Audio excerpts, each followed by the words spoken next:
কথা বলি, বলতে খুব খারাপ লাগছে, কারোর সম্বন্ধে বলা হয়, একটা ফুচকে ছোকরা মিডিয়াতে বলছে আমায় এই কামাক্ষার মন্ত্রে দীক্ষিত। কামাক্ষা কি মন্ত্রে দীক্ষিত?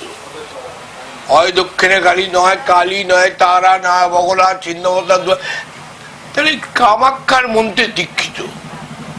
আমি এই করি, আমি আগে বশীকরণে ফ্রিতে কবর দিচ্ছিল, সব চেম্বার থেকে চড়থাবড়া খেতে চলে গেছে, এখন আবার সেই আরম্ভ করেছে। তা আমার এই কথা যে এদের সাধারণ পাবলিক যদি ঠিক না করে, এরা তো ক্ষতির পর ক্ষতি করে যাবে, কিচ্ছু জানে না। একটা 35 বছরের ছেলে এখনো কি শিখলো, এক্ষুনি কি শিখলো না? শিখে আমি কামাক্ষা, কামাক্ষা কোথায় দীক্ষিত, কার কাছে, কোন বাড়িতে? কামাক্ষা কাকাবাবু বলতে আমাকে অনেকেই বলে, আমি এমন কিছু কামাক্ষা জানি, তার মধ্যে 10 জন তো নাও চিনতে পারে, কিন্তু কামাক্ষার সবাই কাকাবাবু বলে আমাকে ফেরত। এখনো কামাক্ষা শিখছি, শেখার তো শেষ নেই। একটু গর্তর মধ্যে ঢুকে শিখেছি, তাতে এত চিৎকার করলে হবে না, শেখার শেষ নেই।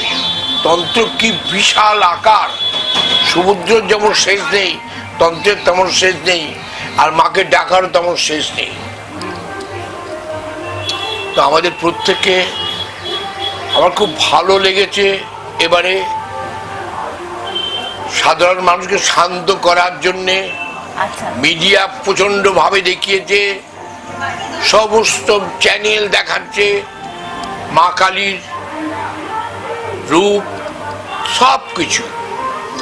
তাতে যদি মানুষ একটু ধর্মকর্ম নিয়ে খুন খারাপি বন্ধ করে, রক্তপাত বন্ধ করে, ধর্ষণ বন্ধ করে, বা যেন সেই জন্য হয়তো মিডিয়া এত ছবি দেখিয়েছে, তাতে সাধারণ মানুষ শান্ত হোক, শান্তি পাক।